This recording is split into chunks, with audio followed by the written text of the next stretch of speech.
1 Corinthians chapter 11. Now I praise you, brethren, that you remember me in all things and keep the traditions just as I delivered them to you. But I want you to know that the head of every man is Christ, the head of woman is man, and the head of Christ is God. Every man praying or prophesying, having his head covered, dishonors his head. But every woman who prays or prophesies with her head uncovered dishonors her head. For that is one and the same, as if her head were shaven. For if a woman is not covered, let her also be shown. But if it is shameful for a woman to be shown or shaved, let her be covered. For a man indeed ought not cover his head, since he is the image and glory of God. But woman is the glory of man.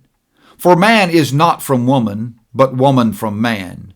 Nor was man created for the woman, but woman for the man. For this reason the woman ought to have a symbol of authority on her head because of the angels.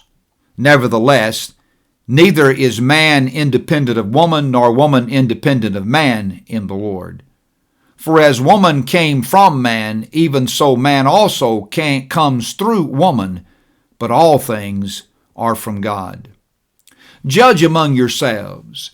Is it proper for a woman to pray to God with her head uncovered? Does not even nature itself teach you that if a man has long hair, it is a dishonor to him? But if a woman has long hair, it is a glory to her, for her hair is given to her for a covering. But if anyone seems to be contentious, we have no such custom, nor do the churches of God.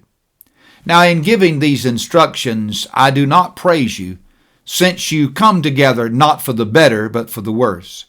For first of all, when you come together as a church, I hear that there are divisions among you, and in part I believe it. For there must also be fractions among you, that those who are approved may be recognized among you. Therefore, when you come together in one place, it is not to eat the Lord's Supper. For in eating, each one takes his own supper ahead of others, and one is hungry, and another is drunk. What? Do you not have houses to eat and drink in? Or do you despise the church of God and shame those who have nothing? What shall I say to you? Shall I praise you in this? I do not praise you. For I received from the Lord that which I also delivered to you, that the Lord Jesus, on the same night in which he was betrayed, took bread. And when he had given thanks, he broke it and said, Take, eat. This is my body which is broken for you. Do this in remembrance of me.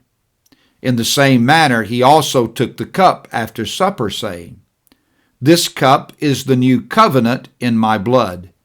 This do, as often as you drink it, in remembrance of me.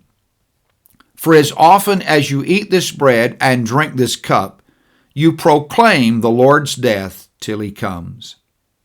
Therefore, whoever eats this bread or drinks this cup of the Lord in an unworthy manner will be guilty of the body and blood of the Lord. But let a man examine himself, and so let him eat of the bread and drink of the cup. For he who eats and drinks in an unworthy manner eats and drinks judgment to himself, not discerning the Lord's body. For this reason many are weak and sick among you, and many sleep. For if we would judge ourselves, we would not be judged.